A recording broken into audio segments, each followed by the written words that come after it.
Good morning, ladies and gentlemen. It's your host, Gumball Head, with another episode of the Normal Isn't Necessary podcast, Road Rants series. This is the Red Car edition, episode number, 7 or 8. It is the 14th of April, 2026, and we're on our way to work. 68 degrees, Cincinnati, Ohio. Beautiful Tuesday.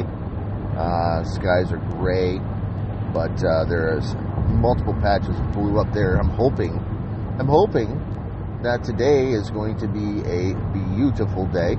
So far, so good.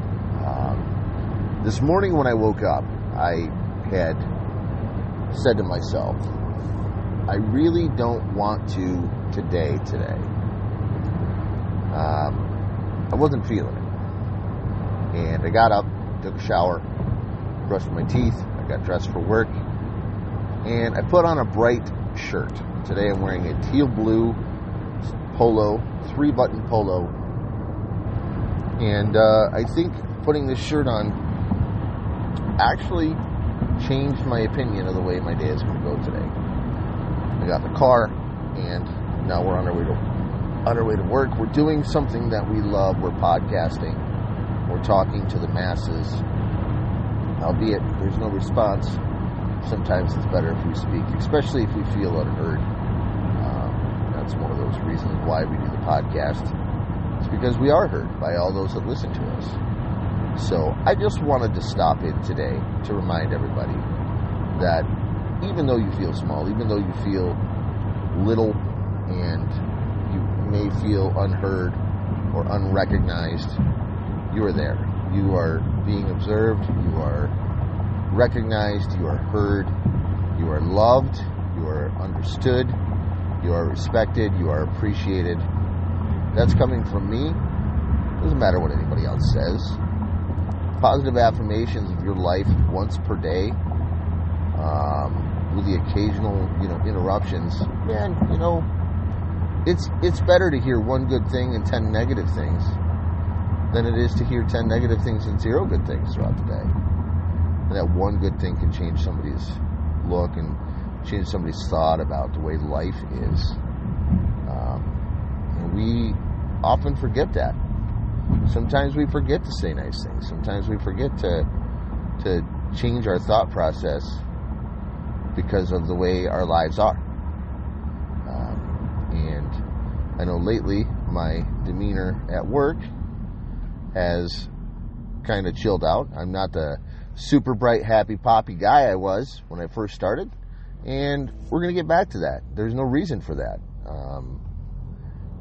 Just tired, stressed out, and constantly concerned about things. And I need to stop doing that.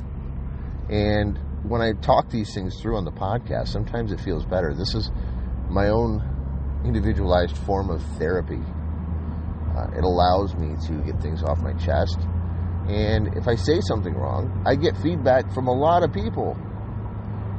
But also, in addition to that, I don't always dwell on that feedback. I don't always feel bad about that feedback. I usually take that feedback and I apply it to everyday life, and then I present that feedback to everybody else in a form of consumption that goes into your ear holes, and it makes people feel better about themselves. Now, last night I was doom scrolling through TikTok, and it's crazy because there's a lot of apps out there that say, hey, you know what, we're trying to create a positive community, and we're trying to, prevent toxicity. And I used to play regularly a game called Arc Raiders on PlayStation, and now it's so toxic I don't even want to play anymore. Not a fan. And that's because of the community that's been created there. There's no kindness. Well, there is kindness. There are the kind people here and there, but a lot of times you encounter people that are not positive. You encounter people that are not willing to help and not wanting to succeed in whatever their goals are. And I have a select group of people that I play with, and most of those people are positive. And then every once in a while we run into those negative guys that are just there to loot your body once you get downed. But that's kind of the name of the game, I guess. But building a community that comes together on a regular basis, that's what's important, is is creating that community and reducing that chaos. And just sharing the love with people. Sharing that love with one another, sharing that love with community, sharing that love with strangers. Now, wife and I went out to eat last week after I had my endoscopy. We went to Buffalo Wild Wings in Cincinnati, Ohio, and our server was, she was probably a soccer mom, if I had to think. She wasn't the typical 22-year-old, temperamental, I can't wait to get out of work because I got more important things to do type of person. She was there because probably filling some time. Or she might have been struggling in life and needed a job. Or she might have just, whatever. She might have enjoyed doing the waiting tables thing or the service thing. That might be her MOS. That might be her goal, is to serve people. And she did a fantastic job. And not only did she do a good job with us, but we observed her doing a good job with everybody that was around us. Was taking care of them, was very kind, was very courteous, was very loving, was very understanding, empathetic. Somebody had something wrong, she said, hey, let me get that taken care of for you. My apologies. She did what is expected of the service industry. She took care of her customers. She took care of her people. She took care of what needed to be done. And that was really cool. It was really cool to see somebody that, even when the chips and the cards are stacked against you, you could still overcome that and have a positive outcome of your day. And she applied all those positivities to her customers, which really improved the experience that we had at Buffalo Wild Wings. Now, Buffalo Wild Wings is not the best place to have a date, but it is a really good place to go for wings if you're in the mood for wings. And what we ordered, we got a overabundance of food, enough to take home and have a second meal of it later on in the day. And it was a very great experience for us.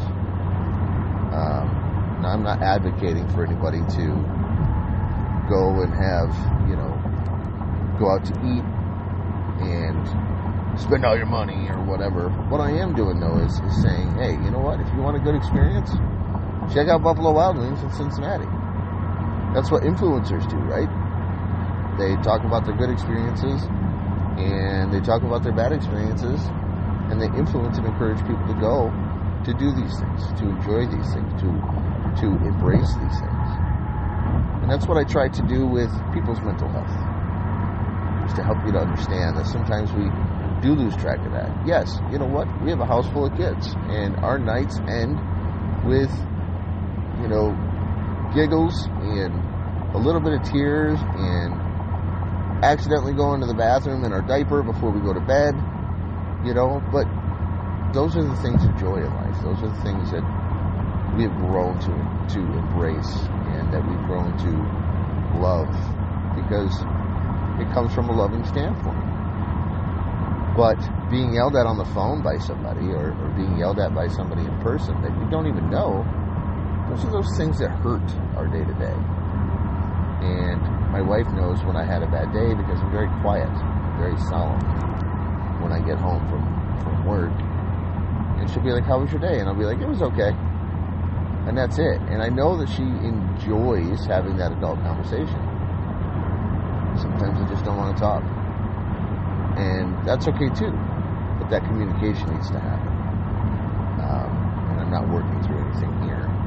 This is the reality of it, though. These are things that I've grown to understand in communication with my partner. And that sometimes we can't quite put our finger on what's making us feel the way that we are.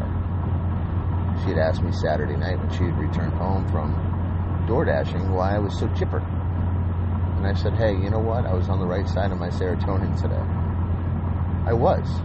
A lot of times, I'm down. I'm bummed. I'm feeling a little out of sorts sometimes. And I don't really have any way to express that. Aside from being a grouch. And that's not good for anybody. being a grouch is a challenge. It's tough. It's tough to navigate. Eggshells, no thank you. And sometimes that's the way it is. But for the most part, we do our very best to make it not be that way. I hope you all take the opportunity today to turn that frown upside down, to look at something in a positive light, to look at something that you normally see as a negative and turn it into a positive.